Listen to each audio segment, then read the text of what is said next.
Russia की बेपनाह वसी जमीन पर कुछ ऐसे इलाके भी हैं जिन्हें फॉरबिडन जोन्स यानी ममनू इलाके कहा जाता है। ये वो जगहें हैं जहां ना सिर्फ आम इंसानों का बल्कि खुद रशिया के अपने शहरियों का दाखिला भी सख्ती से मना है। यहाँ कदम रखना सिर्फ गैर कानूनी ही नहीं बल्कि आपकी जिंदगी को खतरे में डाल सकता है। इन इलाकों को रशिया में ज़ाटो कहा जाता है, जिसका इंग्लिश में मतलब है क्लोज्ड एडमिनिस्ट्रेटिव टेरिटोरियल फॉर्मेशंस। आम अल्फाजों में ये वो बंद शहर हैं जो सोवियत यूनियन के दौर में बनाए गए थे। ये शहर उस वक्त सोवियत यूनियन के मैप में भी शो नहीं होते थे। इनका कोई नाम नहीं था, सिर्फ कोड नंबर से पहचाने जाते थे, जैसे अर्ज़मास 16 या चेल्याबिंस्क 70। इन शहरों में रशिया अपने सबसे खतरनाक और सबसे अहम मिलिट्री, न्यूक्लियर और स्पेस के राज रखता था।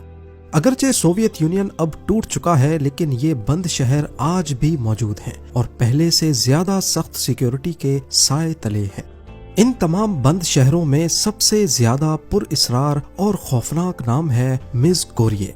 ये उरल के पहाड़ों में छुपा हुआ एक पूरा शहर है। ये शहर एक मैसिव पहाड़ माउंट यामनटव के दामन में वाक़ है। सैटेलाइट की तस्वीरों से साफ पता चलता है कि इस पहाड़ के नीचे कई सालों से बल्कि कई दहाइयों से बहुत बड़े पैमाने पर खुदाई की जा रही है। अमेरिका समेत पूरी दुनिया के इंटेलिजेंस एजेंसीज का मानना है कि रशिया यहाँ जमीन के नीचे एक बहुत बड़ा बंकर कॉम्प्लेक्स या अंडरग्राउंड कमांड सेंटर बना रहा है। कुछ थ्योरीज कहती हैं कि ये एक डूम्सडे वॉल्ट है जो न्यूक्लियर जंग की सूरत में रशियन हुकूमत और एलीट को पनाह देगा। जब भी रशियन हुकूमत से इस बारे में पूछा जाता है, वो कहते हैं कि ये सिर्फ एक माइनिंग साइट है या फूड स्टोरेज फैसिलिटी। लेकिन इस जगह की इतनी जबरदस्त मिलिट्री सिक्योरिटी और इसे बंद शहर का दर्जा देना, ये सब इशारा करता है कि यहाँ कुछ बहुत ही अहम और पोशीदा हो रहा है।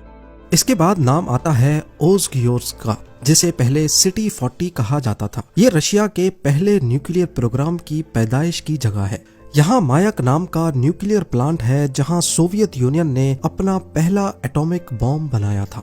ये जगह इतनी खुफिया थी कि यहाँ के रहने वाले 1990s तक मुल्क के बाकी हिस्सों से बिल्कुल कटे हुए थे।